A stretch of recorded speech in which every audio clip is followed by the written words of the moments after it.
dunia di semester ini. Nah, di semester ini kawan-kawan, saya Muhammad Hadi Al-Qadri dengan NIDN 0217788805 diberi amanah untuk mengajarkan mata kuliah teori sosiologi klasik dan modern. Ini adalah mata kuliah di semester ini, semester 2, dan berjumlah 3 SKS.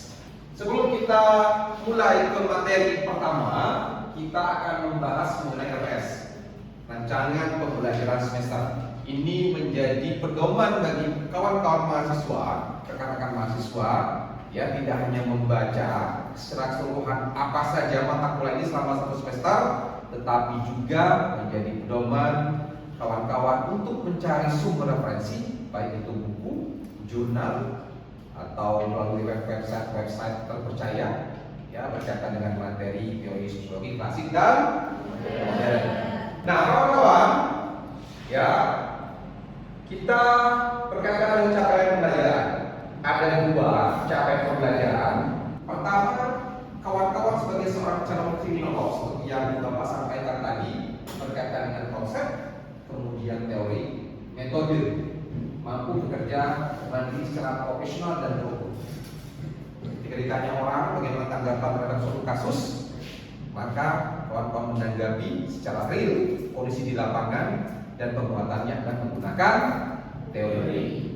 Ini berkaitan dengan pandangan secara ilmiah bagi kawan-kawan semua. Berikutnya adalah merancang strategi mengelola proyek, mengkaji ilmu pengetahuan berbasis humaniora dan etika ilmiah.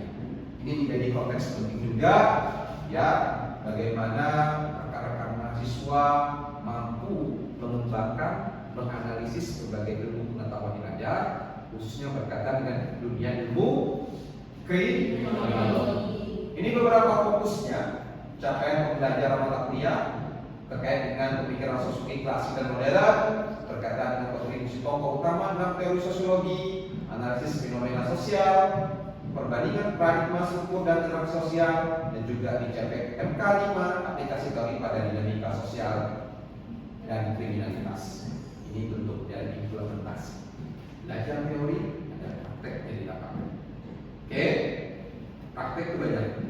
Mahasiswa bisa dengan menganalisis kasus, bisa dengan menganalisis melalui tulisan jurnal, ya, dengan membuat video-video berkaitan dengan pandangan terkait dengan isu-isu yang kuat di dalam masyarakat kita.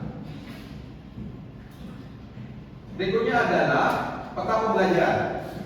Nah, ini penting, kawan-kawan. Kita ada 16 kali pertemuan, ya. Pertemuan pertama berkaitan dengan peta-peta teori, termasuk dengan pembahasan RPS. Kita berbicara tentang tokoh klasik juga.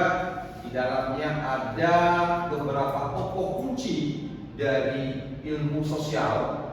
Ada Auguste Comte, Karl Marx, Durkheim, Max Weber, George Simmel, dan lain sebagainya. Ada juga berkaitan dengan struktur, terkait dengan struktur fungsional, ada konflik dan sistem sosial.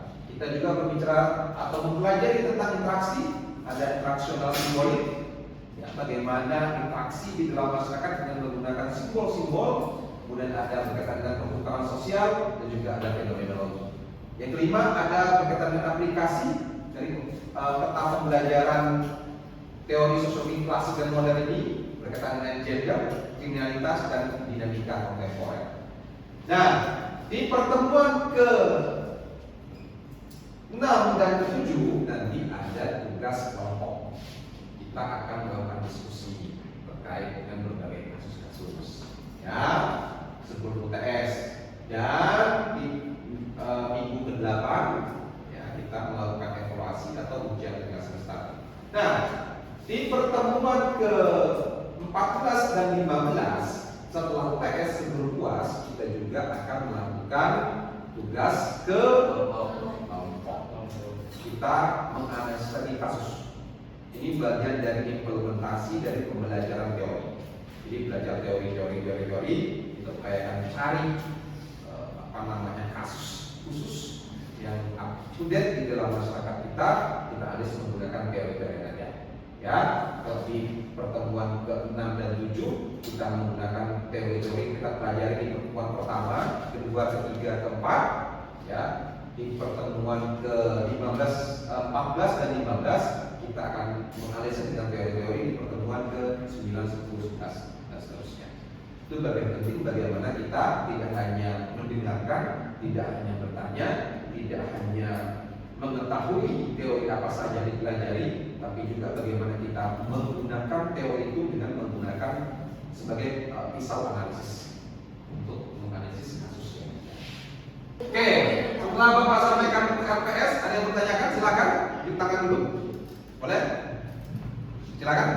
Pak, Bapak bilang ada tugas. Nah, untuk tugasnya itu kapan ya untuk membagian kelompok?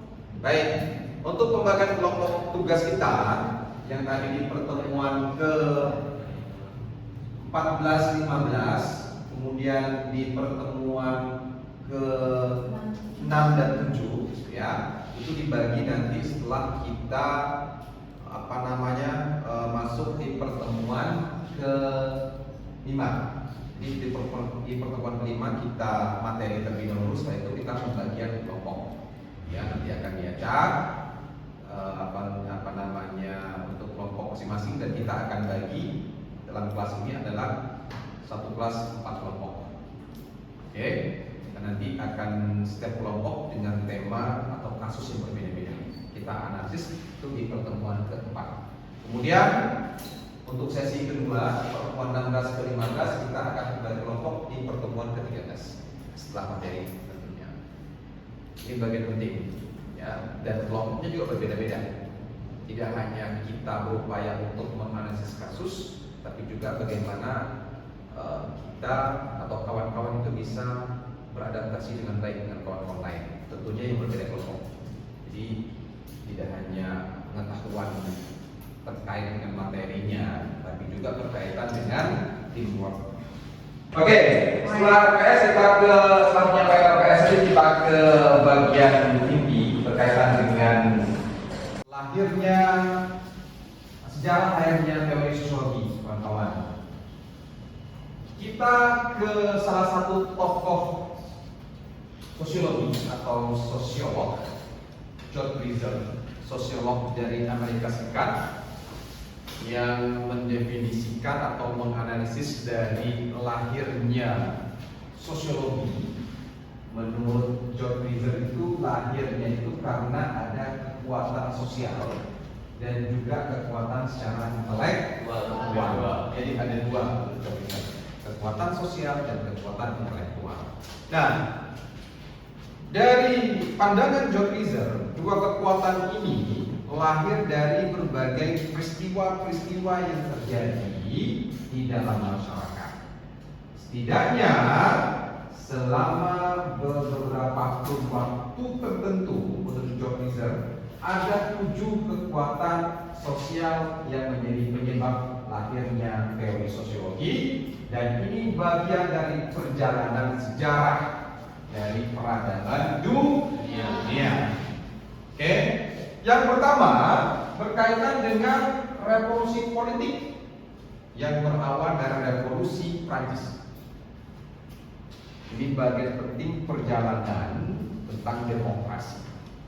Yang dulunya ada monarki absolut berubah menjadi negara demokrasi. Revolusi Prancis ya, terjadi kekacauan, terjadi ketidakpuasan terhadap Raja Prancis yang pada saat itu dipimpin oleh Raja Louis ke-16. Jadi ada ya kekacauan ekonomi, tekanan akibat perang pada saat itu, kemudian ketidakpuasan dari para kaum bangsawan dan rakyat. Ya, ini bagian penting dari perjalanan sehingga menumbangkan Raja Louis ke-16. Sekaligus terjadi perubahan dalam struktur ketatanegaraan yang tadinya berdasarkan monarki absolut kemudian menjadi sistem demokrasi. Ini pertama. Dan peristiwa ini tentunya terjadi kekacauan dan masyarakat tidak memiliki struktur yang teratur. Ini peristiwa sosial, kekuatan sosial. Nah, bagaimana kemudian kekuatan secara intelektualnya? Ya, para ilmuwan menginginkan adanya dasar baru agar masyarakat dapat terintegrasi. Terjadi chaos, kekacauan di mana-mana, terjadi penurunan terhadap pada raja, kemudian pada keluarga kerajaan. Ya, nah, terjadi disintegrasi, kemudian bagaimana menyatukan masyarakat kembali. Atas dasar itulah kemudian Comte dan Durkheim menyumbangkan sumbangsi pemikirannya tentang masyarakat. Ya, jadi peristiwa revolusi Prancis ini sangat berbekas, tidak hanya di Prancis, juga berada di Indonesia. Bagaimana perubahan-perubahan yang terjadi dalam satu waktu yang sangat signifikan, termasuk bagaimana kemudian pengaruhnya terhadap pemikiran-pemikiran intelektual. Dari revolusi Prancis kita ke revolusi industri. Nah, ini lebih fenomenal lagi, memunculkan lahirnya ilmu sosiologi.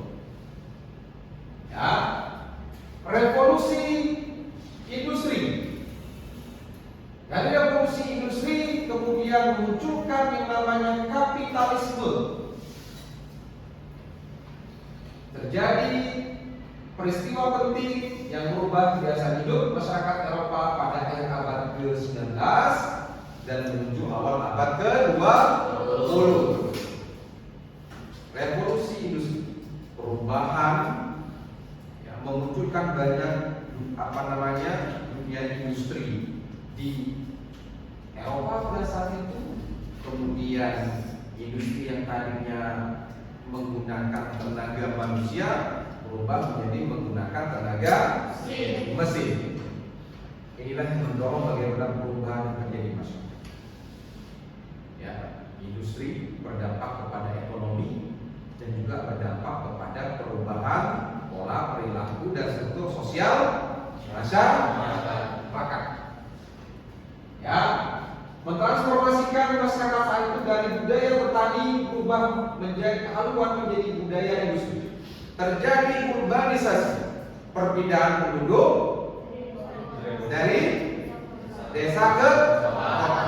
Orang berbondong-bondong menuju kota untuk mendapatkan pekerjaan yang layak, mendapat gaji yang layak untuk kesejahteraan keluarga. Oke, ya. Nah, dari sebagian ini, dari desa itu ada yang tidak memiliki kemampuan. Akibatnya apa? Terjadi lagi kompleksitas terjadi di dalam perkotaan, pengangguran, kemiskinan, kepadatan penduduk, ya kan? Kemudian terjadi peningkatan angka tindak kriminalitas. Inilah yang kemudian menjadi objek kajian dari para tokoh sosiolog, dari para tokoh-tokoh ilmuwan. Inilah kekuatan sosial dan kekuatan intelektual tadi. Ya, melihat, menganalisis yang terjadi. Dari transformasi dari petani ke dunia ke budaya industri, mengakibatkan banyaknya petani yang pindah ke kota untuk bekerja di industri. Tutup banyak petani, semua pergi ke kota. Akibatnya, ya, masyarakat kota menjadi padat, kemiskinan,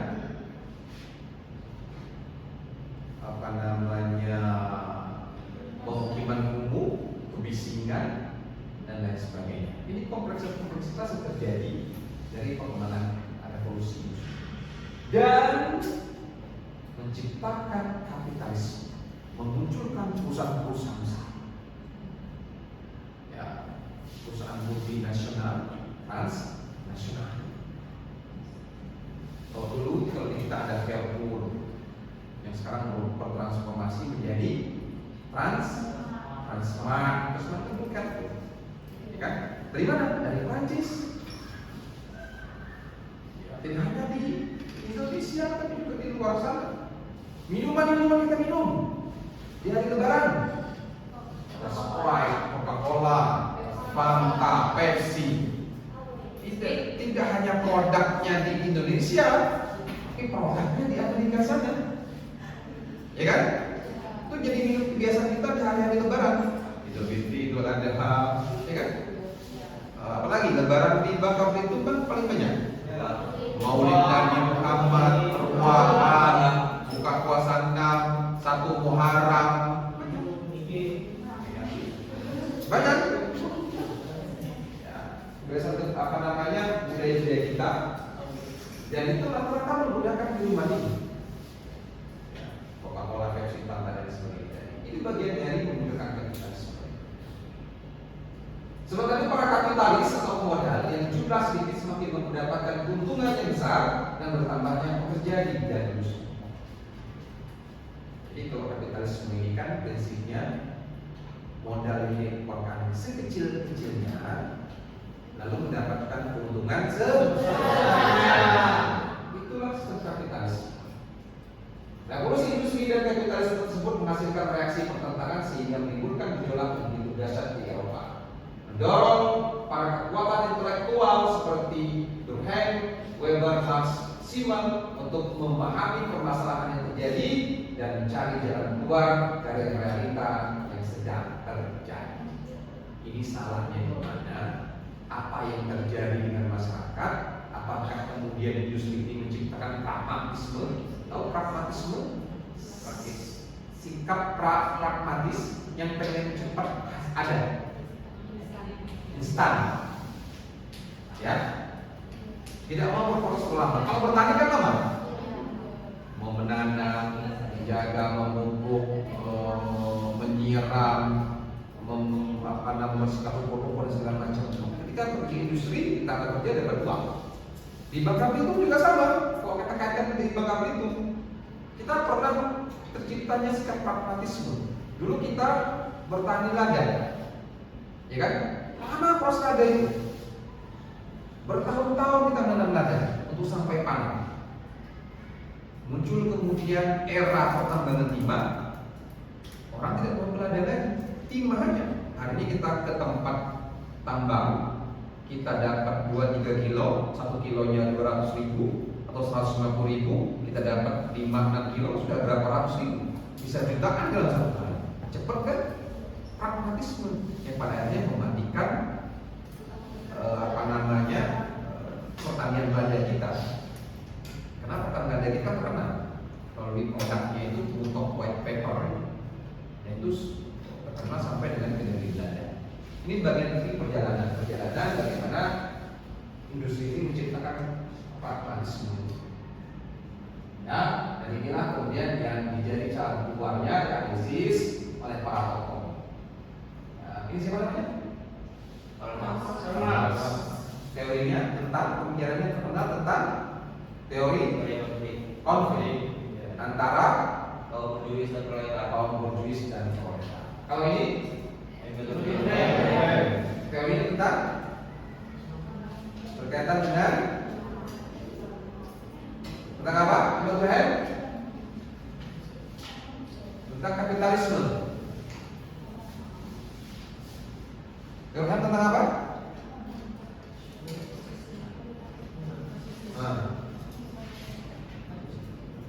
Kalau ini siapa?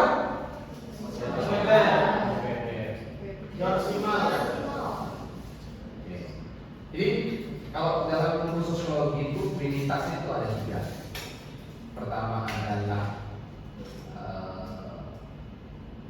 Max Weber dan Emil. Ini adalah 3 orang terkenal dalam ilmu sosial yang banyak mengkaji berbagai isu-isu penting, termasuk terkait dengan isu kapitalisme. Yang ketiga, pertama tadi ada revolusi Prancis, revolusi politik di Prancis, revolusi industri. Kemudian yang ketiga adalah bangkitnya gerakan feminisme, gerakan dari para kaum perempuan agar mampu berkiprah di ranah publik, tidak hanya di ranah domestik tapi juga di ranah publik. Pergerakan di tahun 1630-an, gerakan feminisme tidak begitu mencolok, namun gerakan ini memiliki pengaruh dahsyat pada tahun 1780 dan seterusnya. Karya feminis terseringkali terpinggirkan oleh karya para sosiolog laki-laki yang menyusun sosiologi sebagai basis kekuatan profesional. Ada beberapa karya para feminisme, ada Harrier, kemudian ada Perkins, ada Jane Addams, ada Florence Taylor dan lain sebagainya yang dianggap konservatif daripada ditanggapi secara kritis oleh para sosiolog. Jadi sejak zaman dahulu persaingan antara perempuan dan laki-laki ini sudah begitu terasa, gitu ya. Bagaimana tekanan bagi para kaum perempuan sudah ada tekanan mereka tidak ada keleluasan. Ya, mereka hanya diporsir di ranah domestik, mendapatkan suami, kemudian melayani suami, mengurus anak. Itu berputar-putar. Tidak ada kebebasan untuk menentukan nasib kesejahteraannya sendiri, terutama di ranah publik, termasuk juga di lingkungan politik. Makanya kawan-kawan mahasiswa itu bisa menonton film. Salah satu film bagus itu adalah tentang Perdana Menteri perempuan pertama di Inggris. Anda tahu judul filmnya? Berjudul The Iron Lady. Ya, itu Perdana Menteri pertama bernama Margaret Thatcher. Ya, jadi itu bisa jadi referensi untuk melihat bagaimana perempuan itu bisa menembus batas yang tadinya diperolok dengan suaranya yang nyaring memetik, menyakitkan telinga, kemudian sering tidak mengandalkan dan akhirnya bisa memimpin Inggris, dan Inggris menunjukkan perubahan yang signifikan di dalam ekonomi dan sebagainya. Yang keempat, bangkitnya sosialisme. Ya, akibat besar yang ditimbulkan dari kapitalisme mendorong Karl Marx untuk menawarkan sistem sosialisme sebagai solusi baru. Kapitalisme itu orang kaya akan semakin kaya, orang miskin akan semakin miskin. Ini menurut Marx tidak adil. Kaum proletar selalu menjadi yang terpinggirkan, tertekan oleh kaum borjuis. Maka kemudian ya tawarannya adalah sosialisme. Namun ide Karl Marx yang revolusioner tersebut ditentang oleh sosiolognya seperti Max Weber dan Durkheim. Dan mereka, Durkheim dan Weber, memilih memperbaiki sistem kapitalisme ketimbang melakukan revolusi besar ala Karl Marx.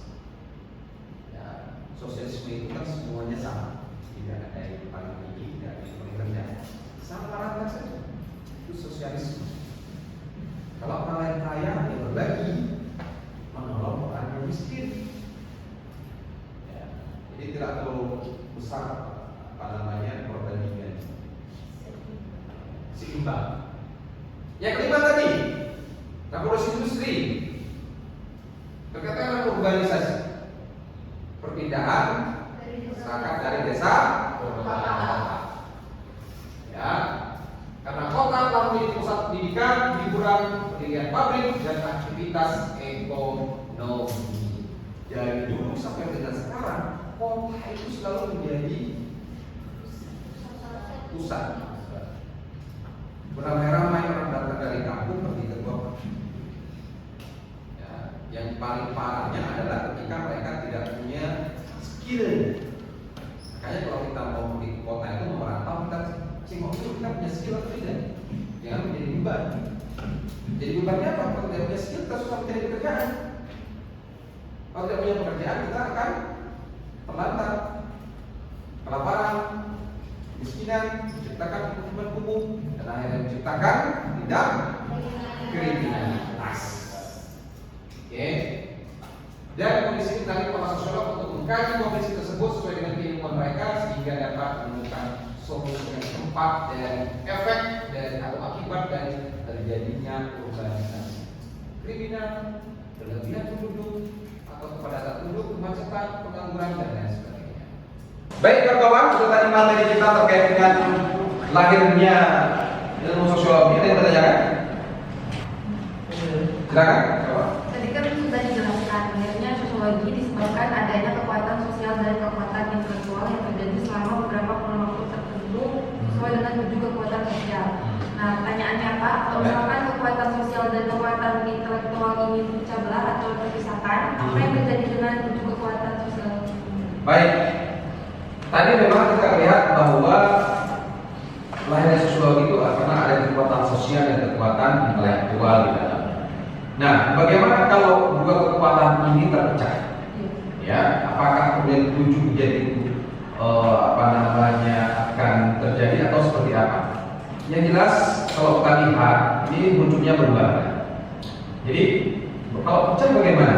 Kalau pecah tetap terjadi dan masyarakat itu unik. Masyarakat itu ya, walaupun di dalamnya orang-orang biasa, tapi mereka selalu mencari solusi-solusi di dalamnya. Nah, solusi yang pencipta terus dari solusi inilah yang kemudian bagian dari kaum intelektual. Oh, dia backgroundnya agama, kan? Kita kalau di kampung nggak ada orang sarjana kan ada tokoh agama. Kalau nggak ada tokoh agama, tokoh budaya, ya kan? Sampai dulu itu menjadi tokoh adat namanya, ya kan? Maaf kita istilahnya betul. Itu sebagai tokoh adat nih. Ketika permasalahan terjadi kekacauan, pembunuhan, terjadi kerusuhan di kampung, orang datang ke mereka. Jadi intelektual itu tidak muncul, tidak berbicara orang kuliah di kampus saja. Jadi ada kearifan lokal di dalam. Kita lagi mau didorong perkembangan pendidikan kita bagus, misalkan di era modernisme ini, ya itu akan menjadi suplemen. Nah, sama juga di Eropa. Di Eropa itu kan berkembang pesat, industri, pendidikan juga berkembang di dalamnya. Jadi orang, jadi tokoh-tokoh ini kan, ini terjadi masalah. Gimana solusi kita ini? Apakah kita ini maunya kacau terus atau bagaimana?